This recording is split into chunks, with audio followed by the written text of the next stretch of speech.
हम लोग जब भी कभी ट्रेन से सफ़र करते हैं तो मन में कई बार यह ख्याल जरूर आता है कि आखिर इन सारी ट्रेन को कौन कंट्रोल करता है। और कभी कभी तो हम देखते हैं कि ट्रेन स्टेशन पर रुकी हुई होती हैं और कुछ ट्रेन बिना रुके हुए निकल जाती हैं। और कई बार तो ये भी होता है कि जिन ट्रेनों का स्टॉप नहीं भी होता वो भी स्टेशनों पर आके रुकती हैं। लेकिन ये कैसे पॉसिबल होता है? कौन डिसाइड करता है कि किसको रोकना है और किसको भेजना है? देखिए, जैसे आप अपने घर के मालिक होते हैं ना, ठीक वैसे ही हर स्टेशन को संचालित करने के लिए स्टेशन मास्टर होते हैं जो कि डिसाइड करते हैं कि किस ट्रेन को रोकना है और किस ट्रेन को जाने देना। नमस्कार, मेरा नाम है अमित और आज की इस 3D वीडियो में हम जानेंगे कि एक स्टेशन मास्टर कैसे इतनी सारी ट्रेन्स को संभालते हैं और इनका काम कितना जिम्मेवारी भरा होता है। ये आप नई दिल्ली का रेलवे स्टेशन देख रहे हैं और इसी के पास ही स्टेशन मास्टर का कंट्रोल रूम भी होता है। यहाँ पर कई प्रकार के कंप्यूटर्स और ब्लॉक इंस्ट्रूमेंट्स लगे हुए होते हैं और यहाँ से कौन सी ट्रेन किस प्लेटफॉर्म पर खड़ी हुई है आसानी से देखा जा सकता है। स्टेशन मास्टर कैसे काम करते हैं ये जानने से पहले ये जानना जरूरी होगा कि ट्रेन्स कैसे चलती हैं।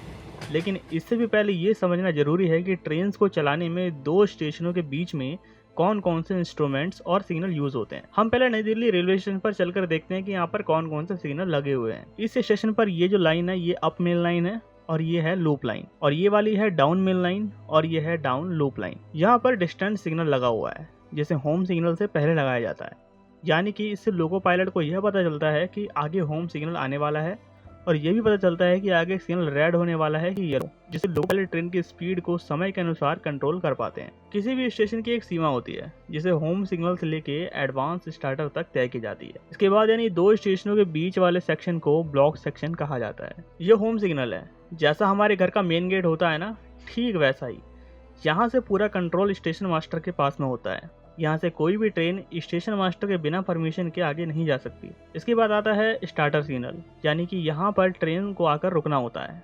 और इसके बाद आता है ये एडवांस स्टार्टर।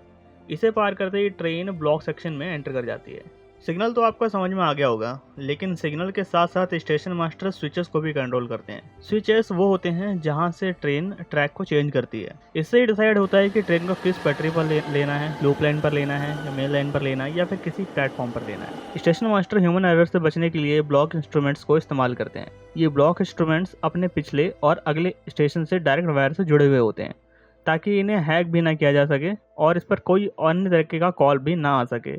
ये इंस्ट्रूमेंट्स एक दूसरे से इंटरलॉक्ड रहते हैं। अगर आपको इंटरलॉकिंग पर वीडियो चाहिए तो प्लीज कमेंट में जरूर लिख दीजिए। स्टेशन मास्टर के पास ब्लॉक टेलीफोन भी होता है जिससे सिर्फ पिछले स्टेशन और अगले स्टेशन पर बात की जा सकती है। और यह रहा सबका मास्टरमाइंड कंट्रोल पैनल। इससे ही स्टेशन मास्टर सिग्नल और स्विचेस को अपने ऑफिस से ही बैठे बैठे कंट्रोल कर पाते हैं और यह भी एक दूसरे से इंटरलॉक्ड रहते हैं। यहाँ पर एक ट्रेन खड़ी हुई है, पूर्वा एक्सप्रेस, जो कि नई दिल्ली से कानपुर सेंट्रल को जाने वाली है। ये ट्रेन नई दिल्ली के प्लेटफॉर्म नंबर 1 के लूप लाइन पर खड़ी हुई है। यहाँ पर इसका स्टार्टर सिग्नल रेड है, इसलिए ट्रेन खड़ी हुई है। इस ट्रेन को चलाने के लिए स्टेशन मास्टर अगले वाले स्टेशन मास्टर को ब्लॉक इंस्ट्रूमेंट्स पर कॉल करेंगे और लाइन क्लियर के लिए पूछेंगे। कानपुर सेंट्रल के स्टेशन मास्टर अच्छे से चेक करेंगे कि ब्लॉक स्टेशन पूरी तरीके से खाली है और कोई भी समस्या नहीं है। तो कानपुर स्टेशन के स्टेशन मास्टर अपने ब्लॉक इंस्ट्रूमेंट से नई दिल्ली के स्टेशन मास्टर को ब्लॉक इंस्ट्रूमेंट पर लाइन क्लियर देंगे।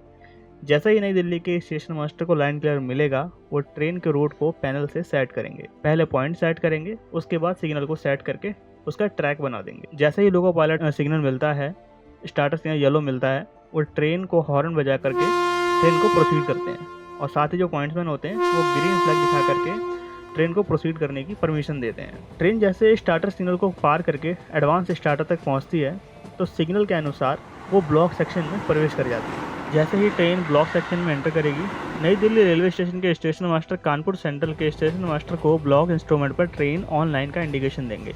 और जब तक ट्रेन ब्लॉक सिग्नल को पार करके कानपुर सेंट्रल के डिस्टेंस को भी पार करके होम सिग्नल तक नहीं पहुंच जाती है, तब तक सारे सिग्नल्स ब्लॉक इंस्ट्रूमेंट से लॉक रहते हैं और कोई भी ट्रेन उस पटरी पर नहीं आ सकती।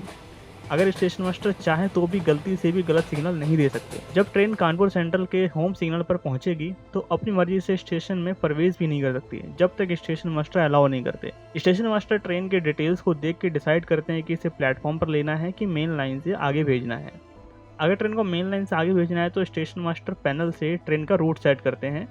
पहले पॉइंट सेट करेंगे, उसके बाद में सिग्नल सेट करेंगे और ट्रेन अगर मेन लाइन से जाने वाली होगी तो उसको मेन लाइन से भेजेंगे। और अगर ट्रेन को मेन लाइन पे ना लेकर के प्लेटफॉर्म पर रुकना है तो उसके लिए पैनल से रूट सेट करेंगे, पॉइंट सेट करेंगे, फिर सिग्नल सेट करेंगे, तो ट्रेन हमारी स्टार्टर सिग्नल पर आकर के जिस भी प्लेटफॉर्म पर लगनी है वहाँ पर आकर के रुक जाएगी। और जैसे ही ट्रेन स्टेशन सेक्शन में पहुंचेगी, स्टेशन मास्टर ब्लॉक इंस्ट्रूमेंट को लाइन क्लोज पर सेट करेंगे, जो कानपुर सेंट्रल और नई दिल्ली के ब्लॉक इंस्ट्रूमेंट पर शो करेगा। इसका मतलब नई दिल्ली से अब कोई भी दूसरी ट्रेन आने के लिए तैयार है। स्टेशन मास्टर अपने पैनल में ना जो ट्रेन की लाइव लोकेशन है वो भी देख सकते हैं, लेकिन खास बात ये कि ट्रेन में कोई भी जीपीएस ट्रैकर नहीं लगा होता, क्योंकि आप सभी को पता है कि हमारी जो ट्रेन है वो कई रूरल जगह से भी जाती हैं जहाँ पर सिग्नल वगैरह बहुत वीक होते हैं। तो इसके लिए गवर्नमेंट ने क्या किया है कि ट्रैक में ही कुछ दूरी पर 3-4 किलोमीटर के अंतराल में एक्सेल काउंटर लगे होते हैं। एक्सेल काउंटर दो काम करते हैं, एक तो ट्रेन की सेफ्टी को इंश्योर करते हैं, क्योंकि जैसे कि यहाँ पर एक्सेल काउंटर लगा हुआ है, ये एक्सेल काउंटर ट्रेन के एक्सेल को काउंट करती है, और मान के चलिए यहाँ पर 10 एक्सेल को काउंट किया तो अगले वाले एक्सेल काउंटर को डेटा भेज देगी कि भाई मैंने 10 काउंट किए हैं, आगे भी 10 होने चाहिए।